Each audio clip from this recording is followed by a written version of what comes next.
मैं करता हूँ कि बड़े साहित्यकारों को ऐसे ही पौत्र पौत्रियाँ मिलें ताकि उनकी विरासत को नई पीढ़ी के सामने वो रख सकें। इसलिए वो बहुत और सचमुच ये बड़ा काम है, ये कोई छोटा काम नहीं है। और कल बहुत अच्छी चर्चा हुई, प्रसाद जी पर बहुत गंभीर बातें हुई और बड़े विद्वानों ने बहुत तार्किक और विवेक सम्मत प्रस्तुतियां दी हैं। मैं विशेष करके दिल्ली से आए हुए प्रोफेसर रामेश्वर राय जी को और गोरखपुर विश्वविद्यालय से आए प्रोफेसर अनिल राय जी को विशेष रूप से धन्यवाद देना चाहूंगा कि उन्होंने विषय विवेचन को एक रस और एकांगी होने से बचाया।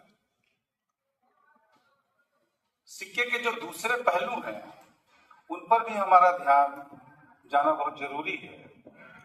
और एक नए परिप्रेक्ष्य में आप 21वीं सदी में हैं, तो 21वीं सदी में किसी कवि को या रचनाकार को सिर्फ श्रद्धा के सहारे हम याद नहीं कर सकते। उनकी जो रिलेवेंसी है, उनकी जो प्रासंगिकता है, उस प्रासंगिकता की उपयोगिता को भी हमको ध्यान में रखना बहुत जरूरी है। ये बात भी हमें ध्यान रखना चाहिए। और रायद्वय विद्वानों ने बहुत ही नए तरीके से अपनी बातें यहाँ पर रखी हैं। मैं वहीं से अपनी आगे की कुछ बातें जोड़ना चाहूंगा। नंबर एक बात, हिंदी आलोचना की एक बहुत बड़ी कमी हो जाती है कि जब हम किसी के बारे में कहते हैं तो हम सीधे सुपरलेटिव में चले जाते हैं, जिसके आगे राह नहीं वाली स्थिति होती है। हमें इससे बचने की जरूरत है। हमें बहुत ऑब्जेक्टिविटी के साथ चीजों को देखना चाहिए। सुपरलेटिव होने से अच्छा है कि हम कॉम्परेटिव हों। और अच्छी बात है कि आज जिस वक्तव्य की शुरुआत हुई है वह एक कॉम्परेटिव स्टडी के आयाम को लेकर के हमारे सामने आया है। ये सब अच्छी बातें होती हैं। दूसरी चीज ये होती है कि हिंदी आलोचना की दिक्कत कि आप एक भारतीय लोकतंत्र में रह रहे हैं और आपकी चेतना में वो लोकतांत्रिक चेतना अवश्य होनी चाहिए। आपके ज्ञान के विमर्श में, आपके बौद्धिक विमर्श में। लेकिन दिक्कत ये होती है कि आप उस चेतना को कहीं हाशिए पर रख करके वहां चले जाते हैं जहां धार उल्टी बहती हुई दिखती है। धार उल्टी नहीं बहती है। गंगा जी हमेशा हिमालय से गंगा सागर की ओर जाती है, वो उल्टी नहीं जाती। इस बात का हमें ध्यान रखना चाहिए। और इतिहास लोग इसलिए नहीं पढ़ते और पढ़ाते हैं कि हमें अतीत का सिर्फ गौरव गान करना है, बल्कि आप दुनिया के बड़े बड़े इतिहास के सिद्धांतकारों की बातें पढ़ लीजिए। वहां आप पाएंगे कि इतिहास वर्तमान की चुनौतियों, संघर्षों और समस्याओं के समाधान के लिए हम पढ़ते हैं और वो ऐतिहासिक दृष्टि होती है।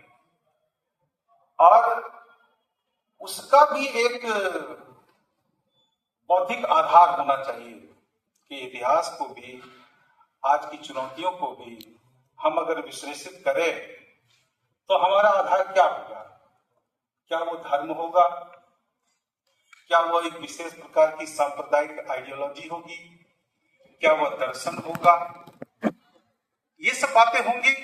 या इनसे परे जाकर के भी हमारे देश का जो संविधान है और उस संविधान ने जो लोकतांत्रिक और प्रजातांत्रिक मूल्य हमें दिए हैं, हम उसको भी मानक बनाएंगे, उसको भी कसौटी बनाएंगे और उससे भी आज लेखकों और रचनाकारों, कलाकारों की प्रासंगिकता की जांच करेंगे। यह एक मेरी दृष्टि है। अब देखिए कि आप जब सुपरलेटिव डिग्री अपनाते हैं तब दिक्कत यही हो जाती है कि आप दूसरे के योगदान को खारिज करते हुए चलते हैं। जैसे है कि प्रगतिवादियों को खारिज करने की कोशिश की। प्रगतिवादी आलोचक इतने हल्के नहीं हैं कि आप उसको एक दो पंक्ति में निपटा दें। उनका बड़ा योगदान है और वो निगेटिव भी नहीं योगदान जैसा आप देखते हैं, उनका बड़ा पॉजिटिव योगदान है और प्रसाद जी के संदर्भ में तो विशेष है। भाई कामायनी को आप किस दृष्टि से देखते रहे? आप जिस आनंदवाद या आनंद लोक की स्थापना की बात करते हैं उसका सैद्धांतिक लोकतांत्रिक आधार क्या है?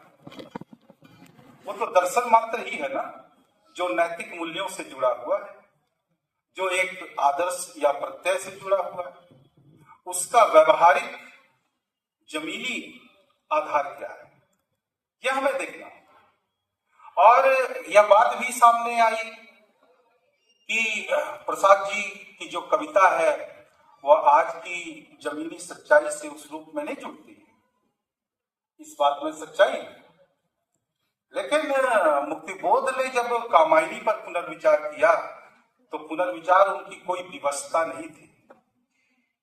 ये कोई विवश होकर के आलोचना नहीं लिखता है, वो विवशता उसकी बौद्धिकता में होती है, राष्ट्र और समाज के प्रति प्रतिबद्धता में होती है। वो अपनी बौद्धिक और सामाजिक राष्ट्रीय प्रतिबद्धता से प्रेरित होकर के किसी काव्य या रचना की आलोचना करता है और मुक्तिबोध ने भी ऐसा किया। मुक्तिबोध ने सभ्यता समीक्षा की और मुक्तिबोध ने उस सभ्यता समीक्षा से प्रसाद जी को जोड़ा है जो उनको जमीन से जोड़ता है, दर्शन की वायवीयता से जुड़े रहना नहीं देता। इस योगदान को आपको समझना पड़ेगा।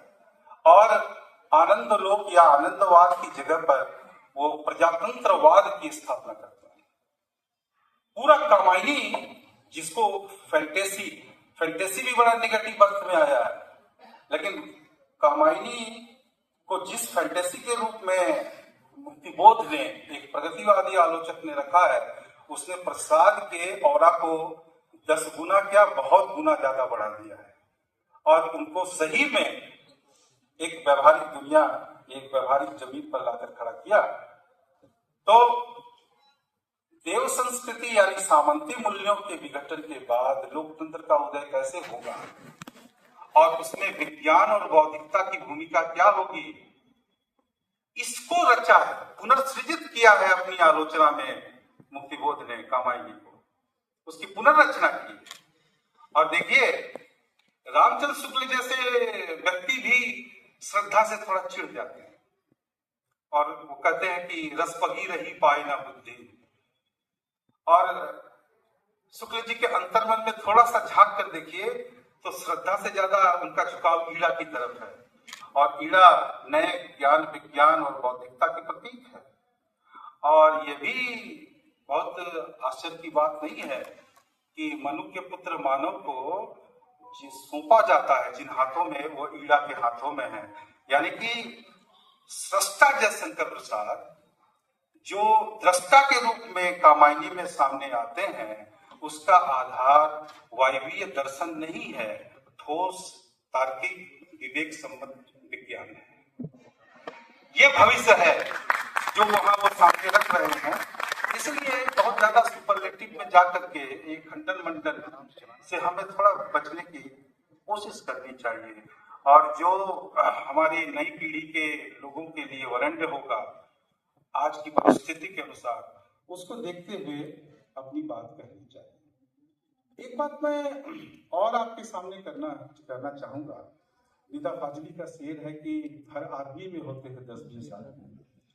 ये सिर्फ सामाजिक आदमियों के लिए नहीं है, ये रचनाकारों के लिए है। और रचनाकारों में 10-20 आदमी का होना बहुत अच्छा है क्योंकि वो उसकी बहुआयामिता को प्रदर्शित करता है, उसके बहुरचनात्मक व्यक्तित्व को हमारे सामने रखता है।